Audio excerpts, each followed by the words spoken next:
Hello friends, welcome to astro classes Silvassa. मित्रों, बालाजी वेद वास्तु एवं ज्योतिष विद्यालय सिलवासा में आप सभी का हार्दिक स्वागत है। मित्रों, आज हम बात करेंगे अरिष्ट अर्थात एक्सीडेंट एवं चोट आदि लगने के कुछ योगों का, कि आपकी जन्म कुंडली में कौन सा ग्रह किस प्रकार का हो तो इस प्रकार के योग बनते हैं। इस विषय में हम आज विस्तृत वर्णन करेंगे। तो उसके पहले मैं आपसे निवेदन करूं कि please like my astro classes official Facebook page, facebook.com/astro classes double s है, and follow me on Twitter. My Twitter handle is @astro classes। तो मित्रों, आज हम बात करेंगे कि कोई भी ग्रह जिस किसी भी घर में बैठा हो, अगर वह घर उसके शत्रु का हो तो वह क्या फल देता है।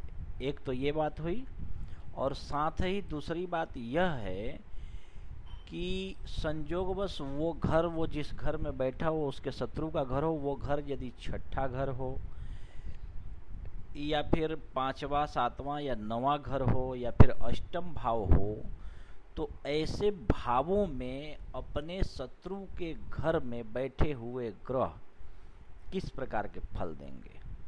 ठीक है, क्या ऐसा ही योग मृत्यु एवं मृत्यु तुल्य कष्ट तथा एक्सीडेंट, बीमारी, परेशानियां देती है?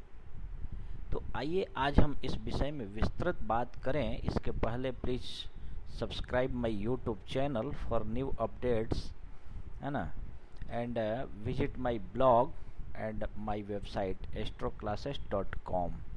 ठीक है, तो मित्रों, छठे और पांचवें, नवें, सातवें तथा आठवें घर में जो कि किसी भी ग्रह के शत्रु राशि उस घर में बैठी हो और उस घर में वो ग्रह बैठा हो। जैसे मान लो, सपोज दैट ये एक कुंडली है ना, और इस कुंडली में कोई भी ग्रह, ठीक है, किसी भी ग्रह की अगर बात करें तो वो ग्रह यदि मान लो कि यहाँ पे वृषभ राशि बैठी हुई है, ठीक है, या यहाँ पे मीन राशि बैठी हुई है, और छठे, आठवें या नवें घर में देखो मिथुन राशि बैठी हुई है, शनि की कुंभ राशि बैठी हुई है यहाँ पे, तो ऐसी स्थिति में इन घरों में कोई भी ग्रह मान लो उठ करके बैठ जाए, और वो मान लो कि सपोज दैट उसके शत्रु की राशि हो, और ये शत्रु का घर भी हुआ और अरिष्ट भाव भी हुआ। समझ रहे हैं आप ना मैं क्या कहना चाहता हूँ? तो ऐसी अगर स्थितियां निर्मित हों, ऐसे अगर योग बने ग्रहों के, तो ऐसे अपने शत्रु के घर में और अरिष्ट भाव में बैठा हुआ ग्रह जो है वो अपनी दशा अंतरदशा में जातक के अंग भंग करवाने का योग बनवाता है। अंग जैसे हाथ, पैर, आँख, नाक, कान और प्रत्यंग जैसे अंगुलियां, इन सब के भंग होने के योग बनाता है। मित्रों, यदि आठवें घर में कोई ग्रह बैठा हो और संयोग से वो उस घर में उस ग्रह की शत्रु राशि बैठी हो, है ना, तो ऐसे जातक को वो ग्रह अपनी दशा अंतरदशा में मस्तक में चोट लगने, सर फटने या फिर ब्रेन हेमरेज जैसी बीमारियों को देता है। अगर कोई नीच का हो, अपने शत्रु के घर में भी हो और नीच का भी हो, और छठे, आठवें और नवें, पांचवें या सातवें घर में बैठा हो, है ना, इसको बोलते हैं षष्ठस्थ कोण द्युनस्थ निधनस्थ शत्रु गृहगत ग्रह दशा फल, है ना। तो कोण और द्युन मतलब सातवां, कोण मतलब पांचवा और नवा, है ना। और इन सभी घरों में बैठे हुए और नीच का हो जाए कोई ग्रह और शत्रु के घर में हो, तो ऐसे ग्रह की दशा में शत्रुओं का भय सदैव बना रहता है जातक को, और अकारण विदेश भ्रमण करता है। बंधन अर्थात जेल यात्रा के भी योग बनते हैं, एवं अनेक प्रकार के रोगों से पीड़ा जो है इस जातक को होती है। मित्रों, नीचस्थ ग्रह की दशा में तो राजा भी पराभव को प्राप्त करता है, और कोई ग्रह यदि शून्य बली हो करके, है ना, शून्य बली जो ग्रह होते हैं उनकी दशा अर्थात निर्बल ग्रह की दशा में लोग स्वप्न और चिंता के ही फल को केवल भोगते हैं। कुछ लोगों को आप देखेंगे सपने में हमने ये देखा वो देखा वो देखा, और कुछ लोग ख्वाबों में खोए रहते हैं, चिंता से ग्रसित रहते हैं। ऐसे लोग चिंता का फल और स्वप्न का फल ही भोगा करते हैं। इतना ही नहीं, पंच महापुरुष योग में जो फल बतलाए गए हैं वह सब उन ग्रहों की, यानी जिन जिन ग्रहों के वजह से अगर जन्म कुंडली में पंच महापुरुष योग बनता है, उन ग्रहों की दशा अंतरदशा में ही उस जातक को शुभ फल प्राप्त होते हैं। तो उसी प्रकार अशुभ फल भी ठीक उसी तरह प्राप्त होते हैं।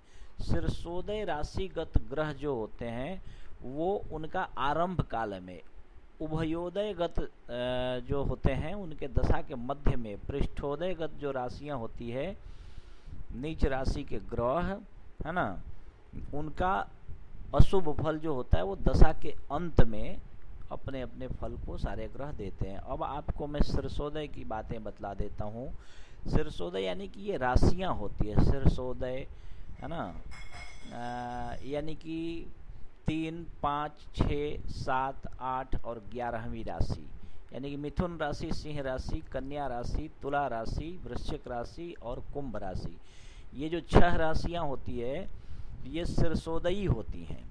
शीर्षोदयी का अर्थ होता है जो पूर्वीय क्षितिज पर उदय के समय में जिन राशियों का सिर वाला भाग सबसे पहले दृष्टिगोचर होता है उनको शीर्षोदयी कहा जाता है। ठीक है।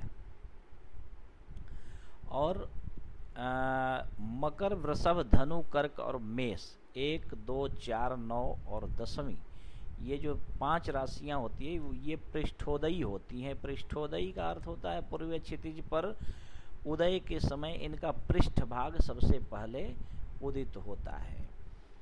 और मीन राशि को उभयोदय कहा जाता है। क्यों? क्योंकि मीन राशि का जो स्वरूप है उसको आपने देखा होगा, 2 मछलियों वाला है।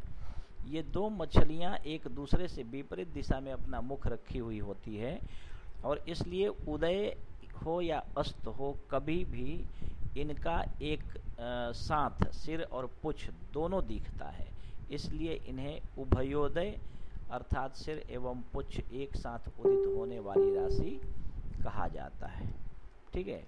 शीर्षोदयी राशियां जैसा कि मैंने पहले बतलाया मूल रूप में शुभ फलदायी कही जाती हैं। पृष्ठोदयी राशियों के बारे में ज्योतिष के जानकारों में भ्रांतियां हैं, है ना, और इन राशियों का फल कोई अशुभ बतलाता है, कोई देर से बतलाता है।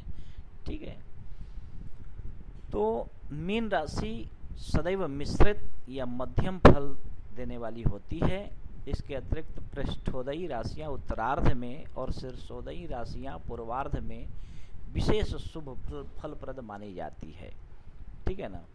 तो इसी आधार पर उभयोदय गत जो राशि होती है वो मध्य में फलप्रद होती है, यानी पृष्ठोदय राशिस्थ ग्रह संपूर्ण दशा के अंत में, शीर्षोदय स्थित ग्रह जो होते हैं वो आदि में, और उभयोदय गत जो राशियों के ग्रह होते हैं, राशियों पर स्थित ग्रह जो होते हैं वो मध्य में शुभ फलप्रद होते हैं, यानी कि शुभ या अशुभ जो भी हो।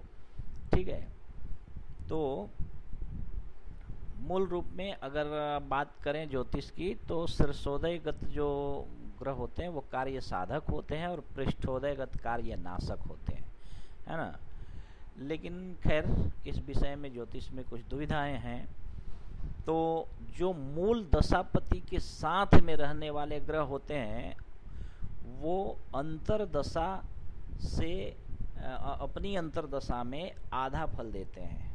ठीक है, मैं आगे और भी आप लोगों को बहुत विस्तृत बतलाऊंगा, क्योंकि वीडियो बहुत लंबा ना हो जाए, इसलिए ये पृष्ठोदय और शीर्षोदय वाली बातें समझाने में आप लोगों को मैं पूरी तरह से कोशिश मैंने इस वीडियो में किया है।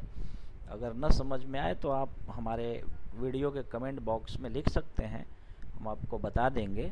ठीक है, तो दशा का जो फल होता है वो कब मिलता है जातक को, इस विषय में हम बाद में दूसरे अगले वीडियो में विस्तृत बातें करेंगे।